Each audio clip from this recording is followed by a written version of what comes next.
by virtue of our vested upon me by the Eagles Constitution and as your National President for Eagle Year 2025. This installation of Central Luzon Region 81 is hereby called to order.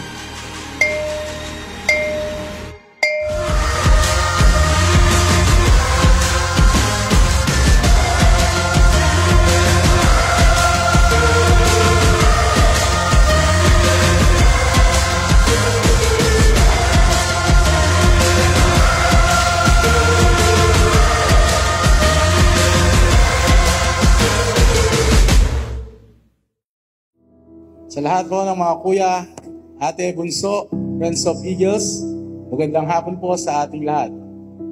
Sa araw na ito ay magaganap ang isang mahalaga at makapuluhang pagtatalaga ng The Fraternal Order of Eagles, Philippine Eagles, Central Luzon Region 81. Together, as one legendary Central Luzon Region 81, we can create the kind of lasting challenge that will define our legacy, not just for today, but for generations to come.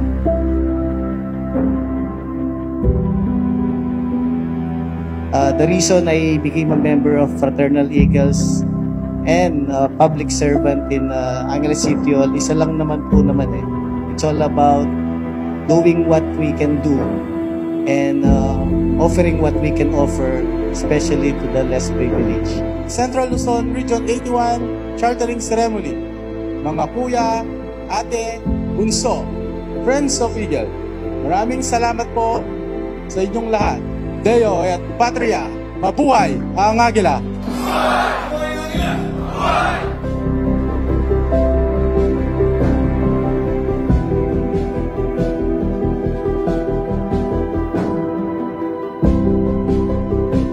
I state your name, having consciously and freely applied to be a member of, please state the name of your club, a club duly affiliated to the Fraternal Order of Eagles, Philippine Eagles, Incorporated, with my club, with my region, with the national fraternity, and with my fellow Eagles.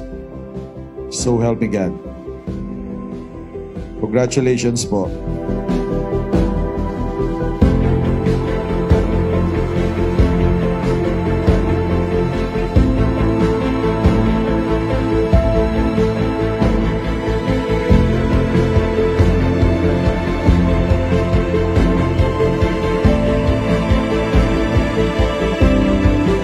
Relative to my dealings with my club region, with the national fraternity, and with my fellow Eagles. So help me God.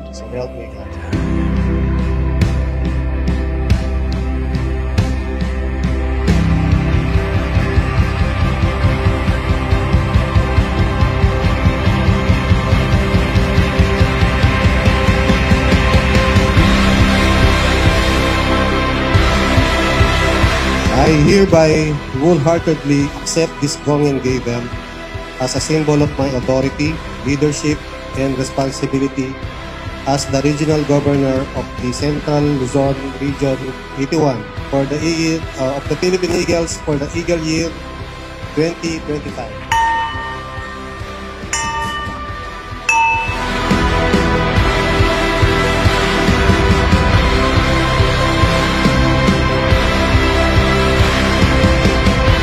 Our foundation is built on brotherhood, respect, and commitment to each other's welfare. Just like a family, we stand together in a time of joy, challenge, and ensuring that no one left behind.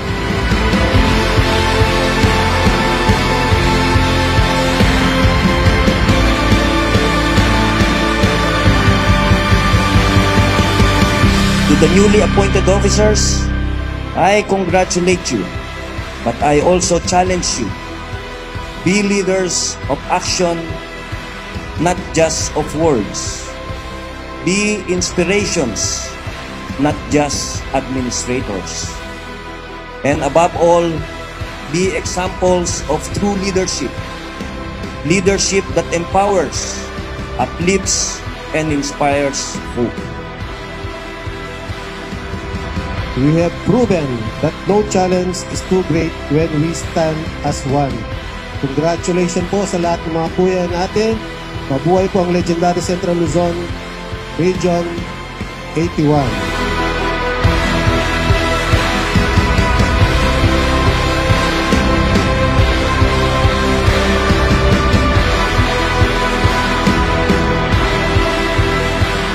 This event, installation of Central Luzon Region 81 and chartering of clubs is now adjourned.